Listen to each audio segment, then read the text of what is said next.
vírgenes, cruces, cristos, lápidas y tumbas.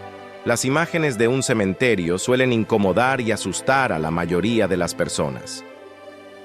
Sin embargo, la muerte y los ritos funerarios son algo que nos ha acompañado como humanos desde el origen de los tiempos. Las prácticas han cambiado, sí, pero nuestra conciencia de tener una vida finita nos ha inclinado a tener monumentos funerarios y rituales aún desde la antigüedad. Los rituales de inhumar a las personas en la cocina.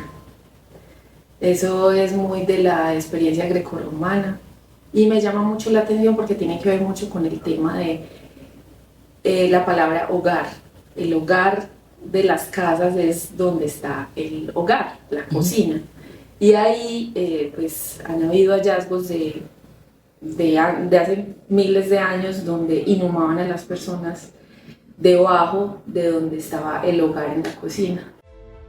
Antes de la construcción de los primeros cementerios de la ciudad, los muertos eran enterrados en las iglesias. Mientras más cerca se pudiera estar del altar, mejor, ya que más rápidamente se llegaría al cielo. Esto, sin embargo, significaba problemas de salubridad para los vivos, quienes debían soportar los vapores y secreciones de los cuerpos que se descomponían bajo los suelos de los templos. El problema de acumulación de cadáveres no solamente está soportado en un tema de mentalidad religiosa. Yo me quiero salvar. Y la vida eterna es más larga que la vida corporal. Entonces, el tiempo que voy a pasar por fuera de mi cuerpo o muerto es más largo que el tiempo que va a estar vivo. Ventaja de estar muerto, ya no peco más. Pero el cuerpo lo tenía que guardar en alguna parte. Entonces, puesto y sepultura fue una manera de operativizar esa mentalidad religiosa. ¿Qué significaba? Yo en vida tenía que cumplir ciertos parámetros y ciertos preceptos religiosos. Entonces me sentaba en un espacio privilegiado del templo, pero como era de una buena familia, también estaba pagando para ser sepultado en ese mismo espacio. ¿Qué quiere decir? Que también teníamos una jerarquización social al interior de los templos y una acumulación de cadáveres diferencial, porque los puestos de privilegio, pues teníamos menos población privilegiada. Entonces en los presbiterios, la parte como reservada a los sacerdotes, vamos a tener menos muertos que en las entradas o en los atrios. Para el siglo XVIII, el rey de España ordenó la construcción de cementerios fuera de las ciudades, pero la reticencia de los feligreses de enterrarse lejos de las iglesias por no estar lo suficientemente cerca de Dios y las guerras de independencia retrasan los proyectos de construcción. El primer cementerio de Envigado se funda en 1850, cerca de la parroquia de Santa Gertrudis, como un cementerio católico. La importancia de que el cementerio fuera o no fuera católico tenía mucho que ver con la fe. Cuando los cementerios aparecen como reemplazo de las iglesias, como sitios de enterramiento para las personas, se vuelve supremamente importante la consagración de la tierra. Las iglesias de por sí son tierra santa. Se considera que mientras más cerca estés del altar, más santo y más rápido vas a llegar al cielo.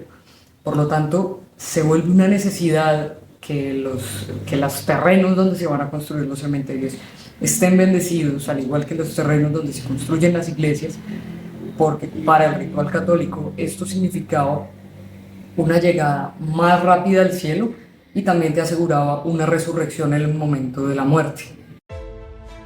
Hoy en día sabemos que el cementerio de la ciudad señorial se trasladó varias veces, posiblemente por la necesidad de que éste se encontrara siempre a extramuros de la ciudad. El edificio actual, conocido por el nombre de Cementerio Central de Envigado, se encuentra sobre la Avenida del Poblado o Avenida Fernando González, como realmente se llama en Envigado, en el barrio Milán, Vallejuelos. Se caracteriza por su peculiar forma de flor o trébol, que solo puede ser apreciada desde lo alto, y la escultura central del Cristo resucitado, réplica de la escultura que sale en procesión en Semana Santa desde la iglesia de Santa Gertrudis, que fue traída de Francia a finales de 1800.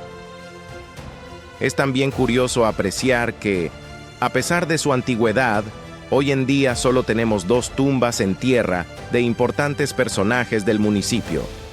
Las grandes figuras de Envigado no se encuentran en el Camposanto. Algunos se encuentran en iglesias de la ciudad como Fernando González y Débora Arango, mientras que otros prefirieron el cementerio San Pedro para su última morada como Marceliano Vélez o el doctor Manuel Uribe Ángel. Es que Envigado no tenía vida propia. Envigado era una extensión de Medellín.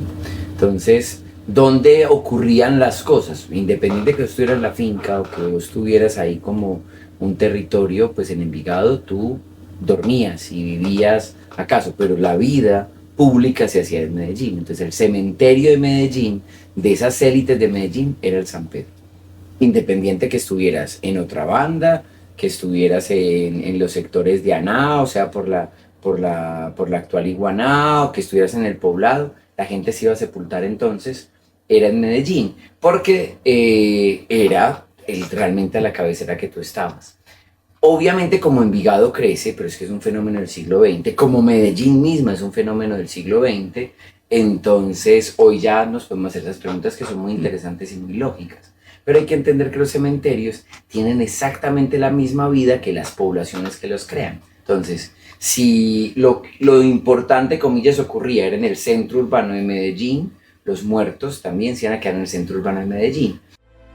Caminando por el cementerio, notamos que hay un objetivo de uniformidad en el espacio.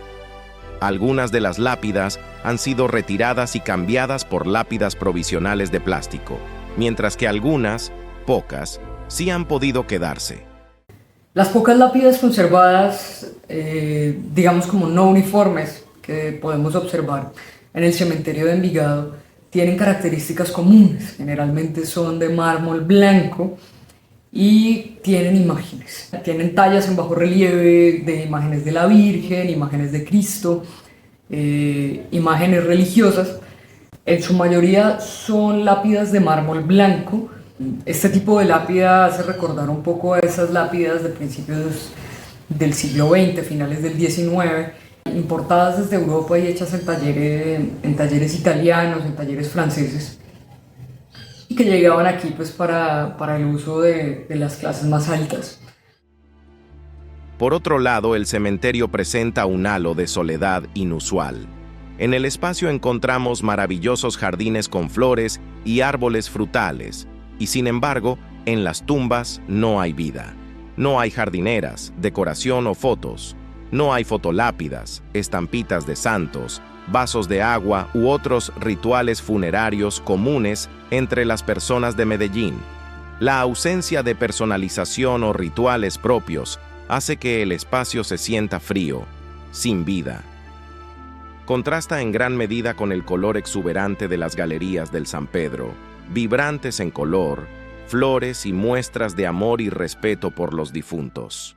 Los cementerios son lugares de memoria que no deberían perecer nunca, porque el cementerio da cuenta de todo lo que pasa en la sociedad, no solamente a nivel económico o social, sino también a nivel emocional. Entonces, el ritual dice mucho de una persona. Y digamos, desde la visión de la historia, uno puede encontrar muchas cosas digamos, en los libros, investigando, en los documentos de archivo, incluso en los archivos que son tan particulares como las actas de inhumación o exhumación que encuentra uno en el cementerio. Pero el ritual, la emocionalidad, las prácticas, las costumbres, los oficios, son cosas que se dan en la vida cotidiana, que son objeto de lectura del momento. Entonces, a medida que se van transformando esos rituales, pues obviamente se van perdiendo cosas, pero ese ritual dice mucho de una sociedad. Dice mucho de una sociedad la relación que tenga con la muerte y cómo, digamos, se normaliza o no formas de morir, formas de ritualizar, formas de preparar y acompañar.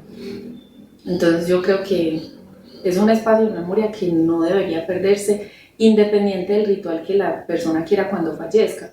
dejamos el cementerio con la sensación de no haber estado en el cementerio de una ciudad tradicional como Envigado y preguntándonos si los muertos del municipio no se nos estarán fugando a lugares como Campos de Paz o Jardines de Montesacro, resultado de la popularización de planes exequiales y de las tendencias funerarias de la ciudad.